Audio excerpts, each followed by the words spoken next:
The Gilded Ones by Namina Forna. Chapter 15. I can't believe we're finally here. Britta's voice is high-pitched with excitement as we walk towards the library, the dark, cavernous chamber on the top floor of the Warthu Barra. Katya, Belcalis, and the twins are at our side. With each step, my anticipation builds higher and higher. In just a few moments, I'll be there, standing before the heraldry. Then, I'll read from its pages, finally find the answers to the questions that have been plaguing me since the day I've entered into this training ground. At least I hope I will. There's always the possibility that there are no answers in the heraldry, and I've just wasted everyone's time coming here. Perhaps I should have bolstered my courage and spoken to Matron Noshra or Karmoko Thandawe about my suspicions. It would have been so much easier than walking past these bookshelves, eagerness and dread lining the pit of my stomach. But no, Matron Noshra is hateful, and Karmoko Thandawe is much too frightening to approach. Better to do this with my friends. Britta doesn't notice my introspection as she continues.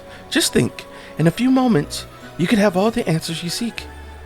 Or you could have nothing, Belcalis humps, because you created an entire farce out of nothing, and us being here on our one lunar afternoon is indeed a farce.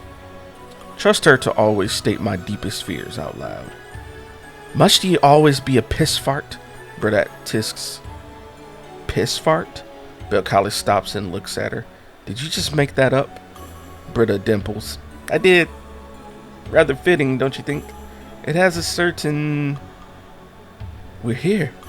Britta nods towards the heavy wooden door in front of us, the entrance to the Hall of Records.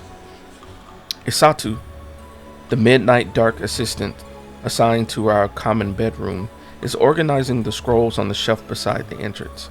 She grins when she sees us, her smile filled with goodwill and cheer. Unlike most of the assistants and matrons, she was immediately assigned to the Warthu Bearer when she became a temple maiden 2 years ago. So she has retained the happiness that would have been snuffed out had she had to serve the priests. Ah, there you are, neophytes, she says, unlocking the door.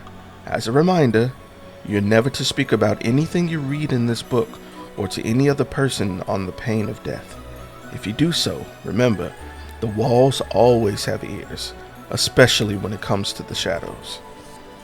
I nod, trying to push back the chills rushing through me as she ushers us into a small circular room, light filtering in through the heavy glass roof. Scrolls line the shelves attached to the walls, their edges aged and delicate, as if they've been there for hundreds of years. Flames flicker from the sconces, and an umbra has been carved into the floor. It's not the most interesting sight here, however. The large stone pedestal in the middle of the room is, or rather, the thick leather book bound on top of it. Isatu walks over to it, opens the book. You said your mother was 25 years old when she had you. I nod as she explains. Most potential shadows are taken in for training when they are 10, so if you're 16 now, then your mother would have first entered the Warthu Bearer about 31 years ago. She flips through the pages until we find the one she's looking for. You can start here. Shadows are listed alphabetically according to their year, and each entry has 2 pages each. Alright then, I'll leave you to it. Nodding, I approach the book. The moment of truth, I murmur, muscles tense. The moment of truth. Britta smiles reassuringly at me. I flip through the pages, names flying past. Ida, Annalise, Binta, Katka, Nirmir, Tralgana. When I get to the U's, I slow down, my heart hammering in my chest. Mother's name was uncommon in Erfurt, but what if it was opposite here in Hemira? What if there were several women with the same name as her and I couldn't tell which one was hers? But no, every shadow has a different identification badge listed under their entry. I should be able to recognize it once I see it. I continue flipping until finally I'm at the last few names. Ua, Uda, Ukami, Una, Uzad, Uzma. I stop. I flip the pages back, my breath short. I didn't see Mother's name. I flip again and again, but no matter how many times I turn the page, the result is the same. She's not here, I whisper, tears blurring my eyes. She's not here. I walk to a corner and slump on the floor, defeat weighing on me. All these weeks, I've been imagining finding Mother's name, getting answers to all my questions about what she was, what I am, but there are no answers because she was never here. I made up an entire fantasy in my head to distract myself from the fact that I'm just a... Decca, look! She's here! I jolt up as Britta calls excitedly to me. She's standing beside the book, pointing to a page. I didn't even notice her walk over. I found her! She was here just a year later than Isutu thought. What? I gasped, surging up. Umu of Pantun, 9 years old, dark brown skin, black eyes, short brown hair. Otenmi tribal markings, 2 on each cheek, identification badge, golden necklace, umber inscribed. I suddenly forget to breathe. That's her, I say raggedly, tears searing my eyes as I look down at the entry, only a paragraph long. She was here. She was a shadow. The confirmation of everything I've suspected is too much to bear, and I begin crying. Great big tears falling down my cheeks. Oh, Decca, Britta says, hugging me. As she holds me, Katya reads on. Retired after 15 years of service due to personal reasons. Then she stops. What else does it say? I urge. Katya shakes her head. That's all there is. All there is? My eyebrows gather. That can't be all. What about what she was like? What she studied? Did she have any special characteristics? Special characteristics? Katya frowned. No, that's all it says. Let me see. I wriggle out of Brittle's arm and look down at the interest. Chest tightening. When I see, it's just as Katya said. There's nothing more.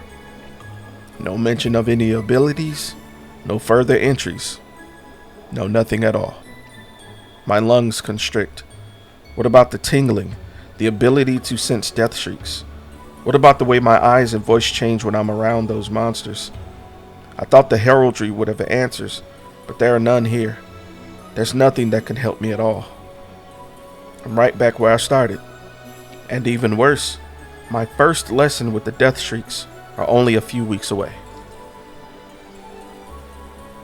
As I walk toward the armory later that evening, I'm in such a mood that I don't even notice the smell of blood coating the air. It takes a scream, wretched and all too human, to return my thoughts to the present. Britta and I look at each other, eyes wide in the growing darkness. We both know what that scream means. A new raiding party must have returned from the outskirts of Hemira without killing their required quota of death shrieks. The novices didn't kill their share and are being flayed. I've glimpsed it numerous times over the past few weeks. Matron Nasra's peeling skin from novices' backs as easily as she would from a citron. I've seen the golden blood dripping, heard the pitiful cries of girls unlucky enough to be punished, and then the silence. The awful, awful silence. Suffering makes demons stronger, the matron always explains. A macabre smile slicing her lips. If that's the case, all the Alaki and the Warthu bearer must be hardened to the point of steel. Another scream splits the air, and my hand clenched into fist, the skin on them stretching so tight that they could split. First, Mother's uninformative entry into the heraldry, and now this. What more will I have to endure before this miserable day ends? Don't listen to it, Kita says, glancing at me as he marches onward, a bundle of wooden atikas, our long, flat practice swords in hand. He and 2 of the other Uranu are helping us return them to the armory before they go back to the barracks. Just push it to the back of your mind. His words set my skin boiling with anger. Even though we've settled into an uneasy truce, Kita is not my friend. Very few of the boys are our friends. After what happened during the run, they're wary of me and the other girls, frightened of our power. Now they know how much greater our strength is than theirs, and it's only going to continue growing. Easy for you to say, I replied, turning to him. You're not the one being flayed. We're not the ones who can regenerate. Akalan, Belcalis' Urinu sniffs. A tall, burly northerner. He has a sour, pious look that reminds me of Elder Durkis when he's feeling especially sanctimonious. Even if that were the case, Britta humps at him, which is clearly not, you lot wouldn't have been punished, and you know it. It's true, Katya agrees. They never punish the boys, even when the girls die. But Oyomo forbid a recruit be injured, I add. That's when every girl in the raiding party is flayed. So what? You want us all to bleed now? Alkalan sneers. You want us to suffer like... Let's not argue. Sarim, Katya's Urini, quickly interjects in his calm, gentle manner. He's the boy I first thought I'd be matched with. The smiling, tattooed westerner. We're almost at the armory. I'm no longer listening to him. A sudden panic tingling is surging through my veins, and it only takes a second for me to recognize the cause. Death shrieks. But not the ones in the caverns under the weather bearer. Heart pounding, I follow my senses to the wall just beside us, where I quickly spot 4 horrifically familiar figures creeping down the stones, their white pelts gleaming past the mist, wreathing their bodies. Leapers, the death shrieks that jump on their victims and rend them apart using claws and teeth. They're really on the walls, just as we've been warned so many times that they could be. The others don't seem to have noticed them yet. They're much larger than the ones the novices use for sparring practice. These death shrieks, their bodies muscled and healthy, their eyes alert in the darkness. So this is the difference between captive death shrieks and free ones. I'd almost forgotten. But now, my vision is sharpening, so I can see them clearer, and my ears are muffling everything else out so I can hear the low, isolated footsteps. I'm already slipping into the combat state, just as Carmichael Huang taught us. I don't need a run to stimulate it. It's rising by instinct. I put down the extra Atticas I'm carrying, doing it slowly as not to attract the death shriek's attention. Aware of Kita's eyes darting towards me. This is the first time I've ever seen him so attentive outside of combat practice. Perhaps he senses them too. Feels the cold of their mist now creeping towards us. Dekka? What is it? He whispers. I flick my eyes toward the walls. Death shrieks. 4 of them on the western walls. All leapers. Huge ones. Everyone stiffens, alerted. But I quickly tally the odds. 6 of us to 4 of them. But it takes 3 to 4 girls to topple one death shrieks during a raid. And usually, those girls have real swords. We're outmatched, Britta whispers. We need to run to the main hall and raise the alarm. Kita nods, his eyes squinting towards the darkness as he tries to pick them out.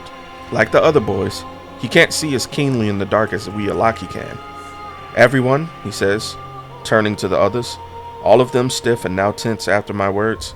I can't see them, so we run on Dekka's mark, and we do so silently.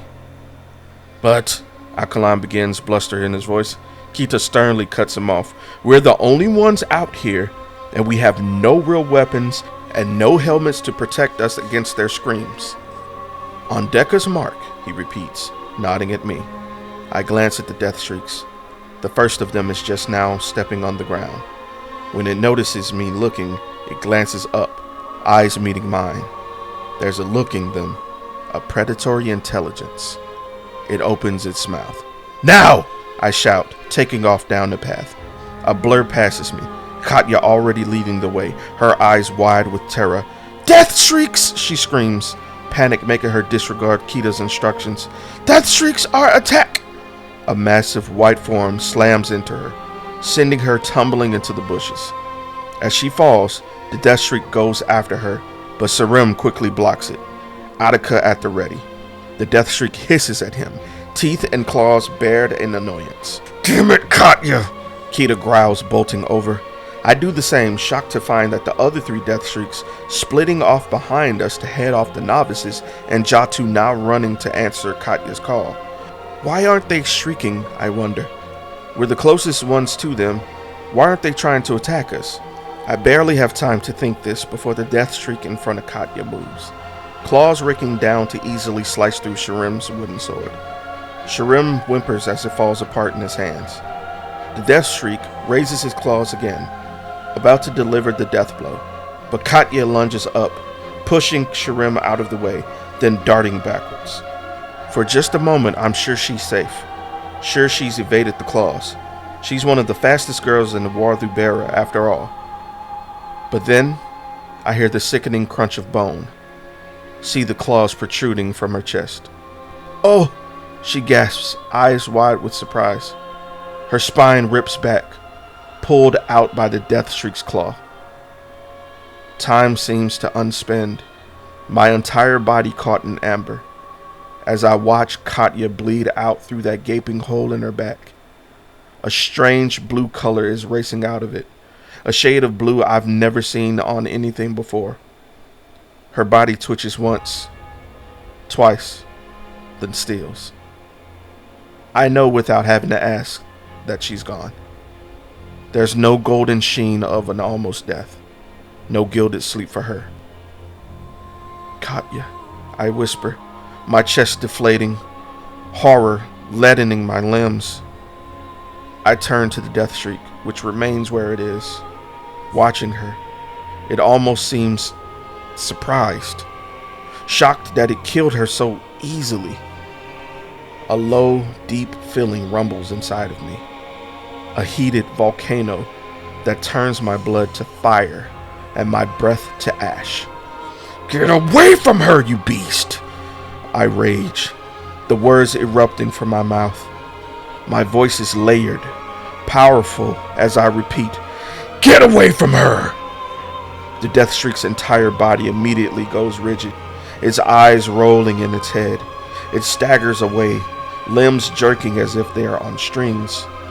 Adwapa and Asha swoop into the space left, quickly plucking Katya's body up. The moment they do so, the exhaustion crashes over me. A wave of tiredness muffling everything around me, dulling my senses to their lowest. All I see are flashes. The other death streaks grabbing the staggering one and running back over the wall the way they came. Adwapa gently resting Katya's body on the ground as novices and Karmokos finally arrive. Sharim rushing to Katya's side, tears in his eyes. Karmoko Thandawe gestures for the novices to pull Katya's body away from him. "Who raised the initial alarm?" she asks, glancing around. "Deka did," Britta replies. But then Katya started screaming and... She stops, her voice breaking. I ignore her, my eyes fastened on Katya's corpse, on that horrible blue color seeping from her spine. Just a few moments ago, she was darting in front of me, long red hair gleaming in the dark, and now, my entire body buckles and suddenly unable to hold its own weight up. Even after almost a month here, seeing at least one Alaki corpse return from every raid, I still didn't understand how easily we could die. After all, those were novices. Older girls far removed from me and my friends, but Katya, how could she succumb that easily? How could the Death Streak's claw strike true the very first time? As tears freely fall down my cheeks and exhaustion weighs my limbs, fingers snap, forcing me to look up. It's Karmoko Thandawe, frowning as she stares down at me. "Your eyes, Deka," she murmurs wonderingly. "Whatever's happened to your eyes?" That's the last thing I hear before the darkness reaches up to claim me. And that is chapter 15. Stay tuned for chapter 16 tomorrow.